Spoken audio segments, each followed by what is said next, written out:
If you're a high-achieving woman who's exhausted by stress, stuck in constant conflict, and tired of being overlooked in the exact rooms where you know you were born to lead, then this podcast is for you. So here's your host, Pallavi Jain. Welcome to her Boss Brain podcast. I'm your host and your friend, Pallavi. And I have an important question for you today. Do you want to know the single most powerful thing that keeps most people stuck? The thing that keeps you from making the change you say you want in your life? And the thing that blocks that, stress free, successful life you dream of? It's not lack of knowledge, it's lack of action. And that's where most of us get caught. We think knowing is enough. But let me ask you, how many books have you read this year? How many podcasts have you listened to? And out of all of that, what have you actually applied in your day to day life? One, two, or maybe none. I hate to break it to you, but you can read hundreds of books, listen to every podcast, scroll through motivational posts on Instagram. But if you don't do something with it, nothing will change. And listen, I say this with a lot of love because I've been there. Knowing feels good. You feel productive. You feel like you're making progress. But knowing is just pure potential. Doing is transformation. And here's the best part. Action doesn't have to be some bold, huge, life-changing thing. It's not about quitting your job tomorrow or running a marathon next weekend. It's the small, consistent, inspired actions, those micro moments that actually rewire your brain and shift your life. Let me take you back about 10 years. I was in full on self improvement mode. I was reading book after book, binge watching interviews with thought leaders, authors, gurus, going to conferences, taking notes like, my life depended on it. I was even the person who bought the conference recordings so I could rewatch and absorb more. And in my head, I thought, wow, I'm really growing. People must be seeing me differently now. But the reality, they weren't. In fact, it was the opposite. I was stuck in this illusion of growth because here's the thing, I was consuming all this content, but I wasn't translating it into action. I remember sitting on a flight once, your headphones in, listening to this audiobook that everyone was raving about. And I had my little notebook out of the tray table, balancing it between the plastic cup of ginger ale and the guy next to me taking over my armrest. And I'm scribbling furiously, underlining things like, wow, this is it. This is going to change my life. I probably looked like the most studious passenger on the plane. Like, forget the in flight movie. I was about to reinvent myself at 35,000 feet. But you know what happened the next day? Absolutely nothing. I went right back into my old habits, old routines, as if that magical airplane epiphany had evaporated somewhere over Kansas. And here's the real kicker.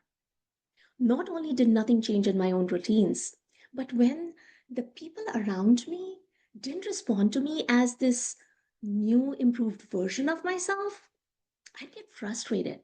I'd think, don't they see how intentional I'm being? Don't they notice, how much I'm working on myself? No, I wasn't showing up differently.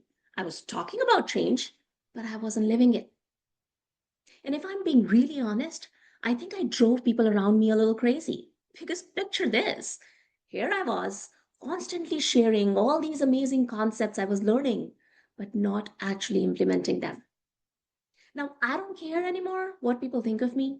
That is not the point here. But what I do care about and what I want you to care about is whether you're being honest with yourself. What do you think? Are you showing up for yourself? Are you taking even one small action toward becoming the version of you that you dream of? Because that's what matters.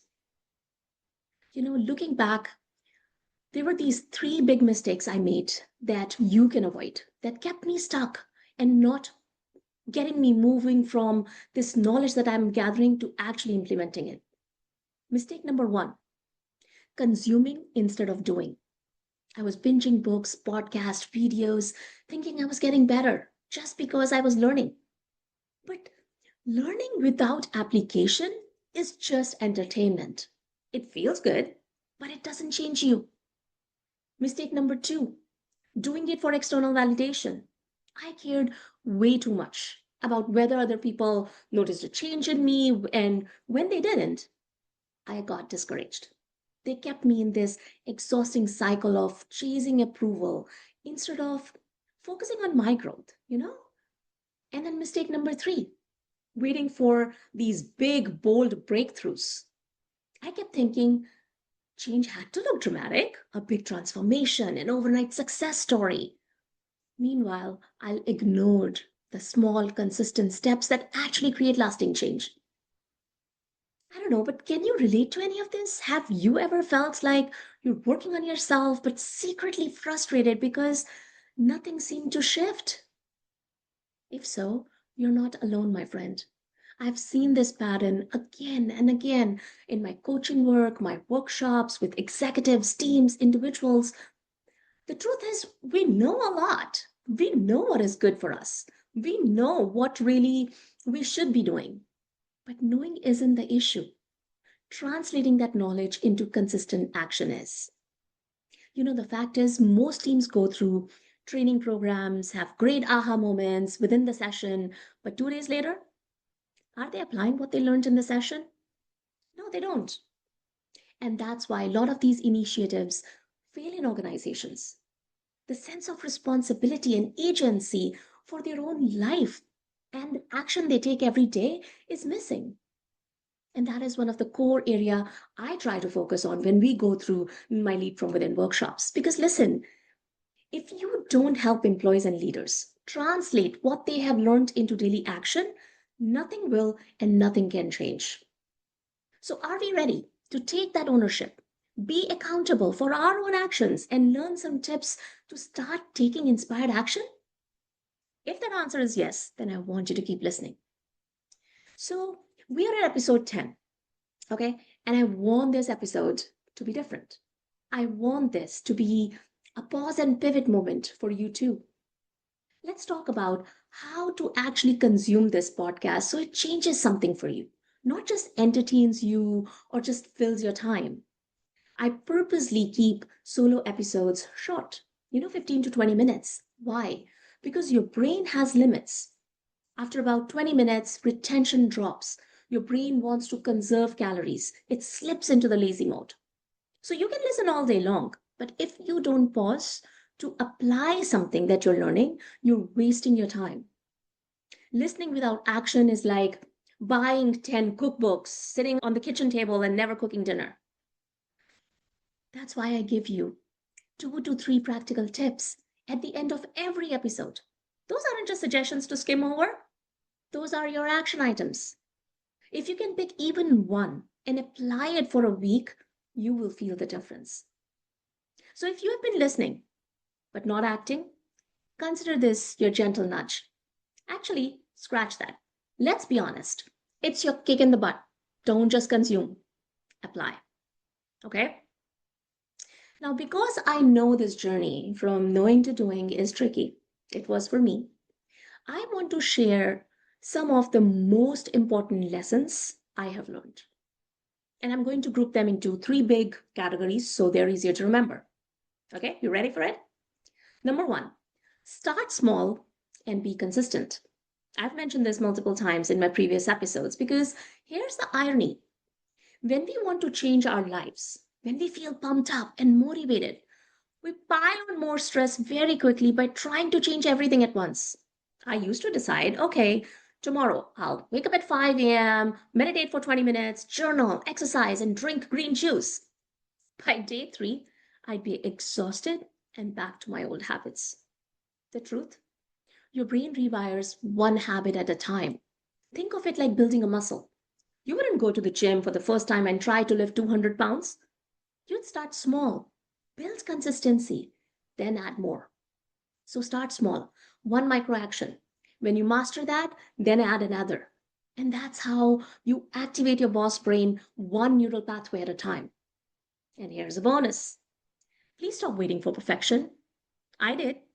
Perfectionism is just procrastination in disguise. When I was finalizing my website, I wasted so much time obsessing over my website font, my brand colors, my themes. And hindsight, none of that mattered. Done is better than perfect.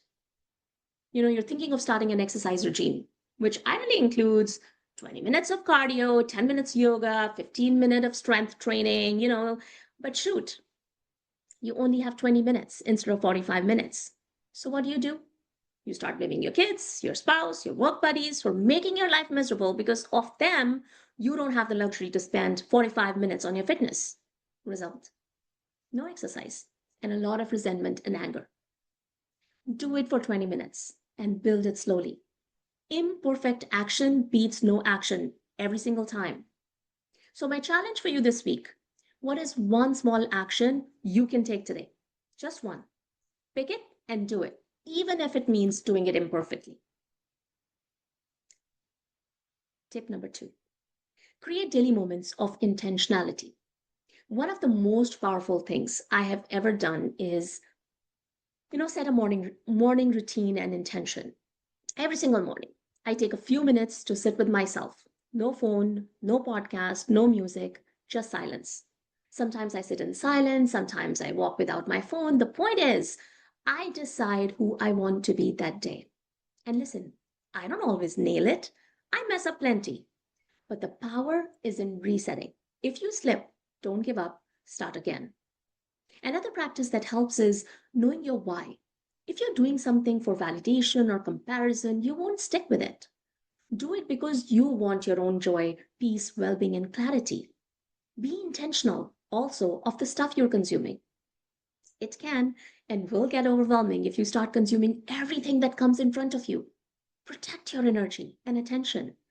Your five senses are making memories and recordings all the time, whether you're conscious of it or not. So be intentional of the rooms you stand in, the people you talk to, the type of books you read, and the amount of social media news you consume. Your mind is like a garden. Protect it from unwanted weeds and pests religiously. And the third tip: shift your mindset. The biggest trap I fell into was expecting instant results and being too hard on myself. Here's the truth: you gave your current self decades to form unhelpful habits. Don't expect your best self to show up in a week. Be patient. Give some time and grace to yourself. I heard this yesterday somewhere and I'm going to repeat it here. It was so powerful. This person said, at least give your best self the same amount of time to build your life that you gave your worst self to destroy your life. That's powerful. So don't be unkind and unrealistic with yourself. The truth is, sometimes we can be our own biggest enemy. So remember, growth is not linear, it's a wave. You'll have highs, you'll have lows, you'll take a few steps forward and sometimes feel like you have slipped back, but you're never really starting over. Every cycle moves you forward, even if it doesn't look like it. So let's land this, okay? If you take nothing else from episode 10, let it be this: knowing is not enough. It never will be. The magic is in doing. Small, consistent, inspired action in those micro moments is what changes everything. And I promise you this: you already have everything you need within you to make that shift. You don't need permission, you don't need perfection. You just need to start. So let's pivot together. As we move into this next chapter of this podcast, we will continue to build an anchor into activating our boss brain with neuroscience, along with practical tips that I want you to start applying.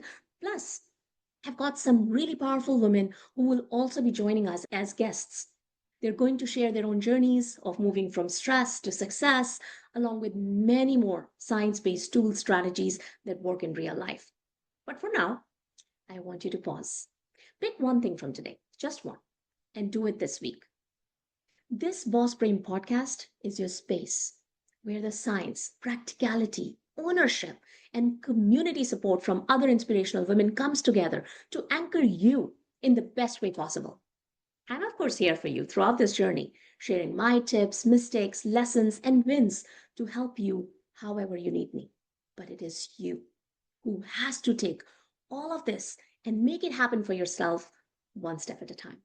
And I want you to know that you have everything you need within you to make this happen. Knowledge fills your mind, action rewires your brain. This week, please choose action. You've got this, and I'll be right here with you every step of the way. Take care, everyone.